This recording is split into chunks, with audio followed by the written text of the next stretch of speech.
మోడీతో ఇప్పుడు రాహుల్ గాంధీనేమో అక్కడికి వెళ్ళి భారతదేశాన్ని ద్వేషించేటటువంటి బంగ్లాదేశీ నాయకులతో అమెరికాలో, అలాగే కాశ్మీర్ విడిపోవాలని కోరుకునే నాయకులతో, అట్లాగే భారతదేశాన్ని తీవ్రంగా దుర్భాషలాడేటటువంటి నాయకులతో, భారతదేశం గురించి నెగిటివ్గా మాట్లాడే వాళ్ళందరితో మీటింగ్లు అయ్యి వచ్చారు. అది మరి ఇప్పుడు భారతదేశాన్ని గురించి ప్రేమిస్తూ కాంగ్రెస్ను విమర్శించే వాళ్ళతో భేటీ అవ్వలేదు అక్కడ ప్రధానమంత్రి నరేంద్ర మోడీ.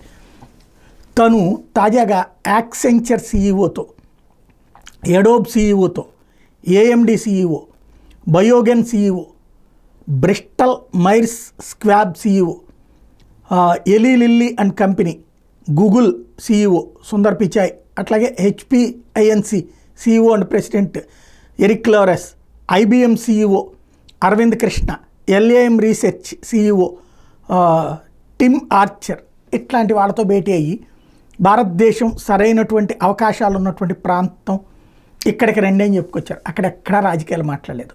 అదే వైజ్మెన్ అనేటటువంటిది పెద్ద మనిషి తరహా వ్యవహారం అన్నది.